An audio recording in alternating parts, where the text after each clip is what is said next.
नमस्कार दोस्तों, स्वागत है आप सभी का आपके अपने YouTube channel all in one study point. और आज हमारा प्रैक्टिस सेट नंबर 28 है। आइए शुरुआत करते हैं। तो आज का हमारा पहला प्रश्न है, निम्न में अघोष वर्ण कौन सा है? निम्न में अघोष वर्ण कौन सा है? घोष का अर्थ क्या होता है? कंपन। घोष का अर्थ होता है कंपन, अर्थात ऐसे वर्ण जिनके उच्चारण में मुख कंपन करता है तो वो हमारे क्या कहलाते हैं? सघोष कहलाते हैं। और जिन वर्णों के उच्चारण में मुख में कंपन ना हो वे अघोष वर्ण कहलाते हैं। तो अघोष वर्ण कौन होते हैं? प्रत्येक वर्ग का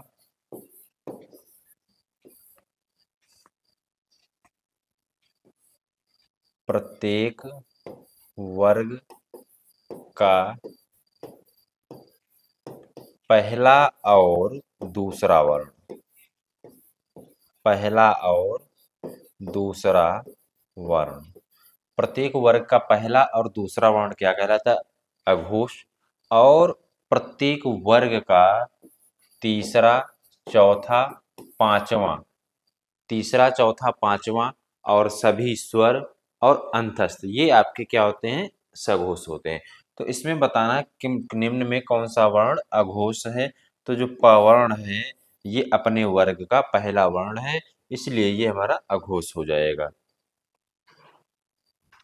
अगला प्रश्न है, पराजय शब्द में उपसर्ग, उपसर्ग और प्रत्यय क्या होते हैं? शब्दांश होते हैं।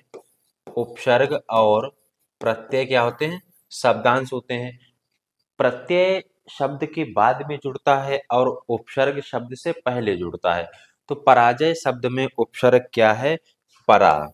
तीसरा विकल्प सही हो जाएगा। तो परा उपसर्ग का अर्थ क्या होता है? उल्टा, उल्टा या विपरीत, उल्टा या विपरीत। तो यहाँ पर तीसरा विकल्प आपका सही हो जाएगा। मेरी गोद में बिल्ली है, वाक्य में कौन सा कारक है? मेरी गोद में बिल्ली है, तो इसमें कौन सा कारक है? कारक की अगर बात करें तो कारकों की संख्या जो होती है 8 होती है। हिंदी में 8 कारक हैं। और इसमें बताना है आपको, मेरी गोद में बिल्ली है, तो इसमें जो अपादान कारक है, अपादान कारक की जो विभक्ति होती है क्या होती है? से, अलगाव, यानी अलग होने की स्थिति में। कर्म कारक की विभक्ति क्या होती है? को। संप्रदान के लिए, संप्रदान कारक की विभक्ति के लिए और अधिकरण कारक की विभक्ति में, पर। अधिकरण कारक की विभक्ति क्या होती है? में, पर। तो इसमें क्या प्रयोग किया गया है? में। तो इसलिए आपका चौथा विकल्प सही हो जाएगा। मेरी गोद में बिल्ली है, इसमें कौन सा कारक है? अधिकरण कारक है। शीला अपने कपड़े स्वयं धोती है, इस वाक्य में स्वयं सर्वनाम का कौन सा भेद है? सर्वनाम का शाब्दिक अर्थ होता है शब का नाम। सर्वनाम का शाब्दिक अर्थ क्या होता है? सबका नाम। जितने भी हमारे ब्रह्मांड में जो भी वस्तुएं हैं या जो व्यक्ति वस्तु हैं, स्थान हैं, उन सबका अपना अपना नाम होता है। और उस सब के नाम के स्थान पर हम जो शब्द प्रयोग कर सकते हैं उसे कहते हैं सर्वनाम। तो सर्वनाम के भेद कितने होते हैं? सर्वनाम के अगर आपसे भेद पूछे जाएं तो 6, और संख्या अगर पूछी जाए तो सर्वनाम की संख्या कितनी होती है? 11 होती है। शीला अपने कपड़े स्वयं धोती है, तो इसमें सर्वनाम शब्द क्या हो जाएगा? स्वयं हो जाएगा। और स्वयं कैसा शब्द है? निजवाचक सर्वनाम, निजवाचक सर्वनाम। और पुरुषवाचक सर्वनाम के 3 भेद होते हैं, उत्तम पुरुष, मध्यम पुरुष और अन्य पुरुष। उत्तम पुरुष, मध्यम पुरुष और अन्य पुरुष। शब्द ठंडा हिंदी व्याकरण के अनुसार विशेषण के भेद की किस श्रेणी में आता है? आपको बताना है ठंडा शब्द विशेषण की किस श्रेणी के अंतर्गत आता है। विशेषण क्या होते हैं? जो शब्द संज्ञा और सर्वनाम की विशेषता बताते हैं।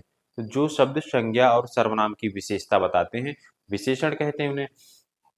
विशेषण यहाँ पर जो ठंडा दिया गया है ये किसके अंतर्गत आएगा? परिमाणवाचक, गुणवाचक, सार्वनामिक, संख्यावाचक। तो ठंडा शब्द जो है ये आपका गुणवाचक विशेषण के अंतर्गत आएगा। ठंडा, मीठा, गोरा, काला, पीला, नीला, यानी व्यक्ति की किसी भी रंग, रूप, दशा, आकार, इस प्रकार का अगर कोई वर्णन किया जाता है तो वहाँ पर गुणवाचक विशेषण होता है।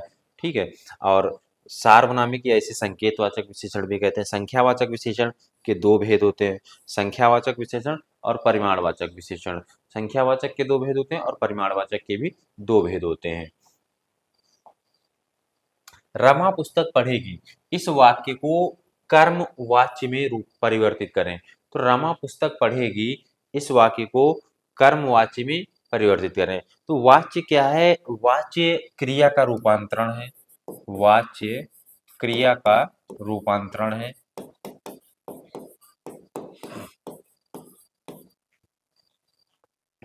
और वाच्य के अगर भेद की बात करें या प्रकार, तो वाच्य के कितने? तीन भेद होते हैं। वाच्य के तीन भेद होते हैं, कर्तृवाच्य, कर्मवाच्य और भाववाच्य। ये वाच्य के तीन प्रकार या तीन भेद होते हैं। इनमें से आपको अगर हम कैसे पहचाने, जैसे अगर कर्तृवाच्य है तो वाक्य में जब क्रिया का लिंग और वचन कर्ता के अनुसार परिवर्तित होता है तो वहां पर कर्तृवाच्य होता है, और जब क्रिया का लिंग और वचन कर्म के अनुसार परिवर्तित हो तो कर्मवाच्य। जब क्रिया का लिंग और वचन न कर्ता के अनुसार परिवर्तित हो और न ही कर्म के अनुसार, तब वहां पर भाववाच्य होता है। अब इस वाक्य में हम देखते हैं, जैसे वाक्य हमारा रमा पुस्तक पढ़ेगी, ये हमारा वाक्य दिया गया। इसको अगर हमने जैसे यहाँ पर कर्ता चेंज कर दिया, क्या है? रमा की जगह लिख दिया राम, तो राम पुस्तक पढ़ेगी तो अशुद्ध हो जाएगा। तो क्या हो जाएगा? यहाँ पढ़ेगी की जगह क्या हो जाएगा? पढ़ेगा। राम पुस्तक पढ़ेगा।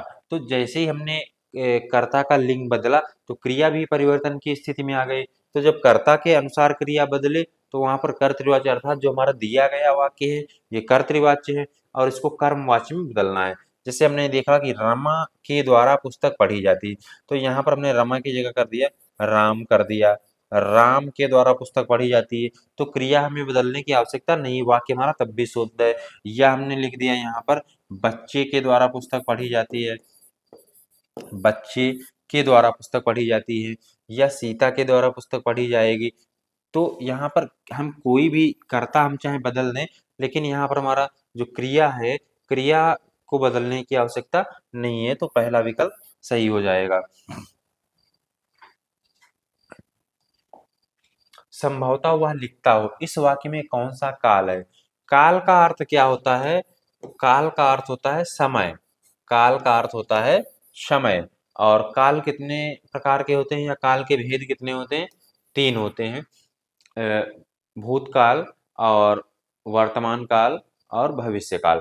भूतकाल क्या होता है? जब हमें क्रिया के बीते हुए समय में होने का बोध हो तो वहां पर भूतकाल होता है, और जब क्रिया के चल रहे समय में होने का बोध हो तो वर्तमान काल होता है, और जब क्रिया आने वाले समय में संपन्न हो, ऐसा हमें बोध हो कि क्रिया हमारे आने वाले समय में कार्य हमारा पूरा होगा, तब वहां पर क्या होता है? भविष्य काल होता है। और भूतकाल के छह भेद होते हैं।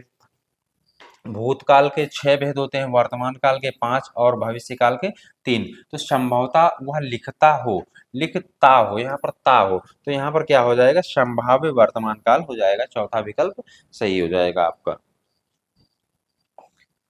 मथुरा किस राज्य में है? यह किस प्रकार का वाक्य है? तो यहाँ पर हमें वाक्यों का वर्गीकरण करना है, निषेधवाचक वाक्य, प्रश्नवाचक, विधानवाचक, संकेतवाचक। तो मथुरा किस राज्य में है? तो यहाँ पर जो किस शब्द का प्रयोग किया गया है ये प्रश्नवाचक शब्द है, और यहाँ पर ये वाक्य जो है प्रश्नवाचक वाक्य हो जाएगा। तो ये जो वाक्यों का विभाजन है ये अर्थ के आधार पर वाक्यों का विभाजन है, और अर्थ के आधार पर वाक्य कितने प्रकार के होते हैं? 8 प्रकार के होते हैं। अर्थ के आधार पर वाक्य 8 प्रकार के होते हैं। और भाव या भावार्थ के आधार पर भाषा की सबसे छोटी इकाई भी वाक्य को ही माना जाता है, भाव या भावार्थ के आधार पर। अगला प्रश्न है, आभार मानने वाला वाक्यांश के लिए एक शब्द होगा। तो जो आभार मानने वाला होता है उसे क्या कहते हैं? आभारी, अनुमोदन, अनुभूति, अज्ञात। तो आभार मानने वाला होता है उसे आभारी कहते हैं, और उपकार को मानने वाला क्या कहलाता है? कृतज्ञ। उपकार मानने वाला।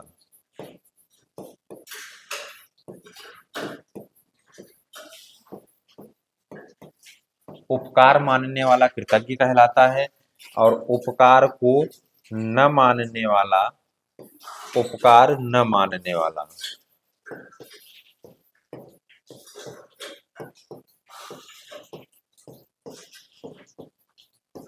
उपकार न मानने वाला कृतज्ञ कहलाता है।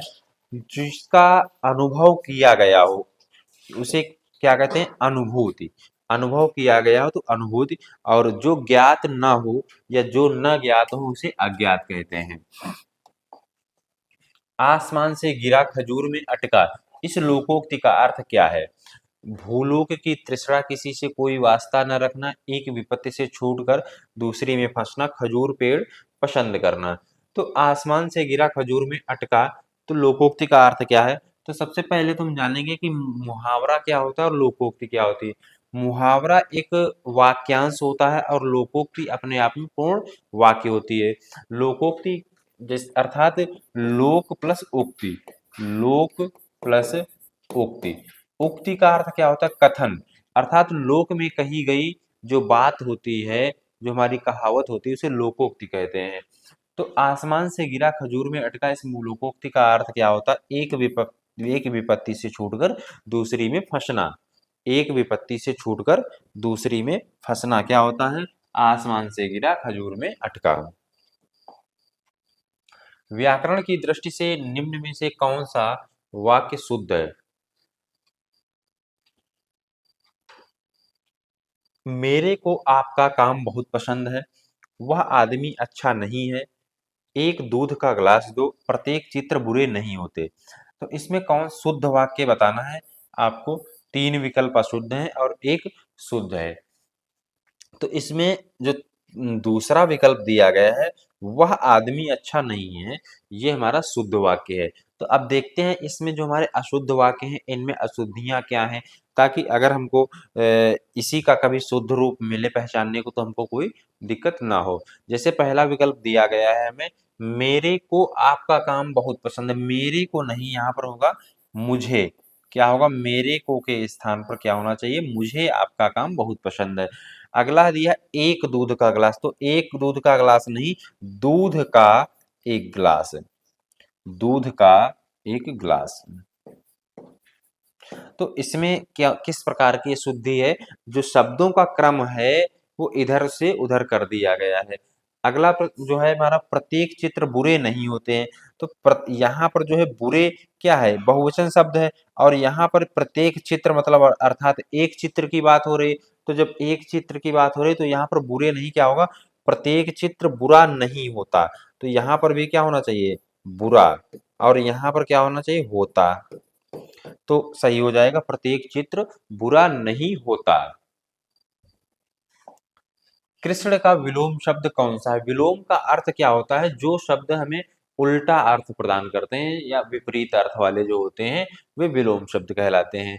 तो कृष्ण का अर्थ क्या होता है? कृष्ण का अर्थ होता है काला, और इसका विलोम बताना है। और ये ध्यान रखना है कि विलोम शब्द जो होता है हमारा, संज्ञा शब्द का विलोम संज्ञा होगा, सर्वनाम शब्द का विलोम सर्वनाम, और विशेषण शब्द का विलोम विशेषण ही होता है। जैसे हम यहाँ पर बताते चलें, जैसे अगर आपको दिया गया है काला, तो काला का विलोम क्या हो जाएगा? सफेद हो जाएगा। सफेद हो जाएगा या श्वेत हो जाएगा, ठीक है। लेकिन कृष्ण का विलोम अगर आपको चयन करना, सफेद भी दिया, शुक्ल भी दिया है, तो यहाँ पर आपको शुक्ल शब्द का चयन करना। कृष्ण का विलोम क्या हो जाएगा? शुक्ल हो जाएगा। जबकि कृष्ण का अर्थ काला ही होता है, लेकिन हम काला शब्द का चयन नहीं करेंगे। अगर शुक्ल नहीं है तो हम इसको शुक्ल की जगह इसका सफेद चयन कर सकते हैं, ठीक है। अगर शुक्ल दिया है तो फिर हम शुक्ल का चयन करें। वंदनीय का क्या हो जाएगा? निंदनीय हो जाएगा। काला सफेद हो जाएगा। अगला है, निम्न में से कौन सा शब्द हिरण का पर्यायवाची नहीं है? इसमें से आपको बताना, हिरण का पर्यायवाची कौन सा शब्द हिरण का पर्यायवाची है? इसमें से कौन सा पर्यायवाची हिरण का है? कुरंग, हरीश, चक्रांग, गोकर्ण। तो आपका पहला विकल्प जो है कुरंगम, कुरंगम ये आपका हिरण का पर्यायवाची शब्द है। हरीश, हरीश किसका है? हनुमान का या महावीर का? हनुमान का पर्यायवाची शब्द है। चक्रांग ये किसका है? हंस का पर्यायवाची है। चक्रांग हंस का पर्यायवाची। गोकर्ण सर्प का पर्यायवाची है। सर्प अहि नाग भुजंग व्याल ये सभी किसके? सर्प के पर्यायवाची शब्द होते हैं।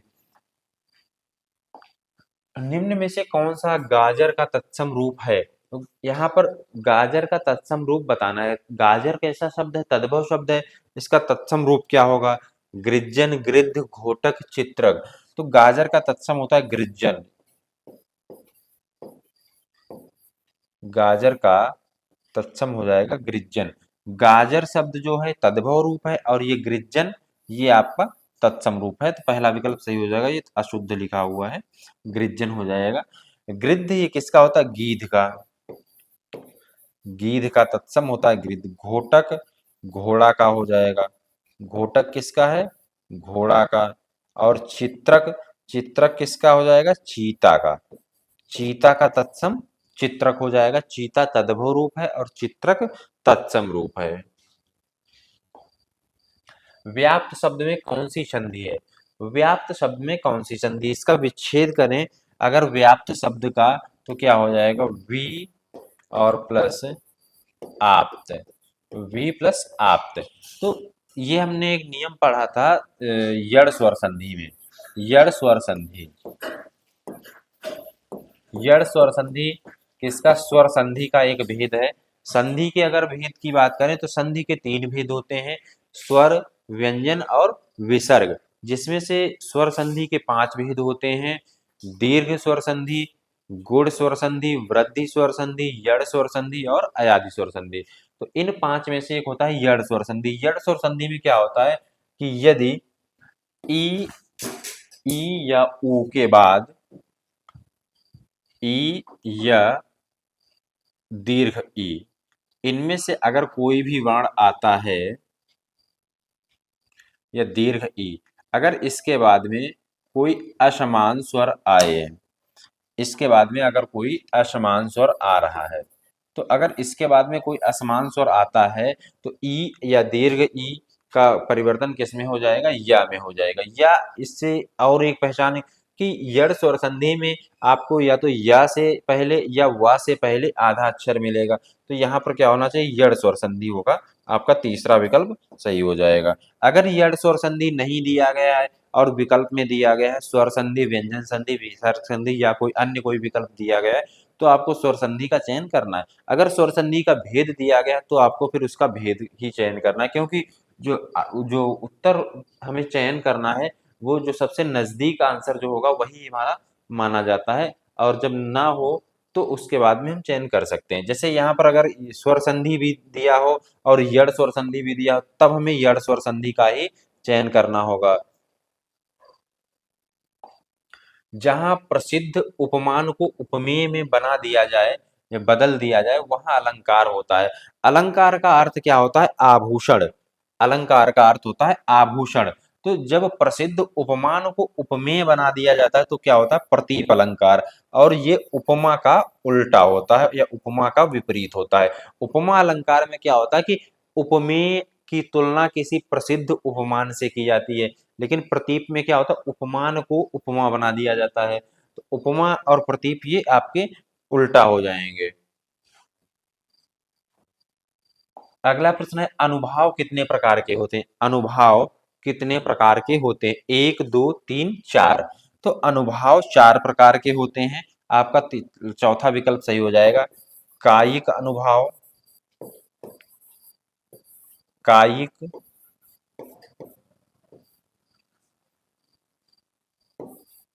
सात्विक,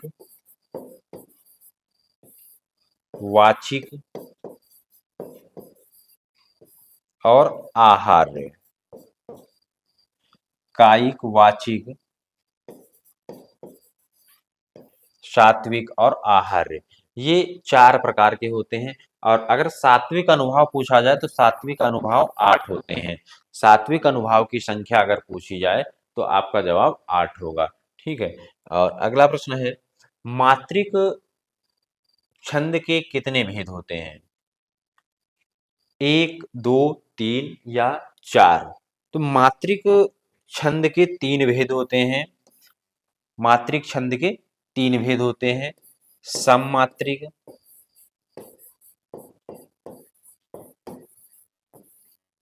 सममात्रिक, अर्ध सममात्रिक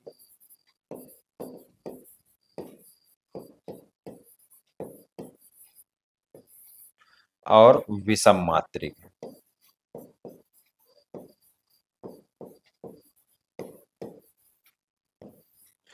सममात्रिक, अर्ध सममात्रिक और विषम मात्रिक, ये 3 हमारे मात्रिक छंद के 3 भेद होते हैं। सममात्रिक में क्या होता है, प्रत्येक चरण में मात्राएं समान होती हैं। अर्ध सममात्रिक में आधे चरणों में मात्राएं समय एक जैसी होती हैं और आधे चरणों में एक जैसी होती हैं। विषम मात्रिक में सभी चरणों में असमान मात्राएं होती हैं। अब जैसे सममात्रिक छंद के कुछ उदाहरण जैसे हम देखते हैं, जैसे हमारा चौपाई। चौपाई है, चौपाई सममात्रिक छंद है और इसके प्रत्येक चरण में 16-16 मात्राएं होती हैं। अर्ध सममात्रिक का उदाहरण जैसे दोहा हो गया, दोहा हो गया, सोरठा हो गया। तो दोहा के पहले चरण में 13 मात्राएं और दूसरे चरण में 11 मात्राएं। सोरठा में पहले में 11 और दूसरे में 13। विषम मात्रिक छंद, विषम मात्रिक छंद जैसे हमारा कुंडलिया हो गया, ये हमारा कैसा विषम मात्रिक छंद है। अगला प्रश्न है, डॉक्टर बच्चन सिंह ने किसे हिंदी का प्रथम कवि माना है। डॉक्टर बच्चन सिंह ने किसे हिंदी का प्रथम कवि माना है। तो डॉक्टर बच्चन सिंह के अनुसार इन्होंने विद्यापति को हिंदी का प्रथम कवि माना है। और राजा मुंज, अब्दुल रहमान, पुष्य या पुंड, इन ये सभी हिंदी के प्रथम कवि हैं, लेकिन अलग अलग लेखक के अनुसार। राजा मुंज को किसने माना है, चंद्रधर शर्मा गुलेरी। चंद्रधर शर्मा गुलेरी। अगर आपसे चंद्रधर शर्मा गुलेरी के अनुसार पूछा जाए हिंदी का प्रथम कवि, तो राजा मुंज हो जाएगा। अब्दुल रहमान को किसने माना है, हजारी प्रसाद द्विवेदी जी ने। अगर हजारी प्रसाद द्विवेदी के अनुसार पूछा जाए तो आपका जवाब अब्दुल रहमान होगा। हजारी प्रसाद द्विवेदी। हजारी प्रसाद द्विवेदी के अनुसार हिंदी का प्रथम कवि कौन है, अब्दुल रहमान। पुष्य या पुंड, इनको किसने माना है, शिव सिंह सेंगर। शिव सिंह सेंगर। शिव सिंह सेंगर के अनुसार हिंदी का प्रथम कवि किसे माना जाता है, पुष्य या पुंड को। डॉक्टर बच्चन सिंह के अनुसार किसे माना जाता है, विद्यापति को। और चंद्रधर शर्मा गुलेरी के अनुसार किसे माना जाता है, राजा मुंज को। और पुष्य या पुंड को किसके अनुसार मानते हैं, शिव सिंह सेंगर के अनुसार। और अगला प्रश्न है, जयचंद प्रकाश किसकी रचना है। दिया गया है जयचंद प्रकाश किसकी रचना है, केदार भट्ट, जगनिक, चंद्रवरदाई, दलपति विजय। तो केदार भट्ट की रचना है ये जयचंद प्रकाश, पहला विकल्प सही हो जाएगा। जगनिक, इन्होंने किसकी रचना की है, परमार रासो। परमार रासो, जिसे आल्हा खंड के नाम से भी जानते हैं। आल्हा खंड के नाम से भी जानते हैं। चंद्रवरदाई ने किसकी रचना की है, पृथ्वीराज रासो की।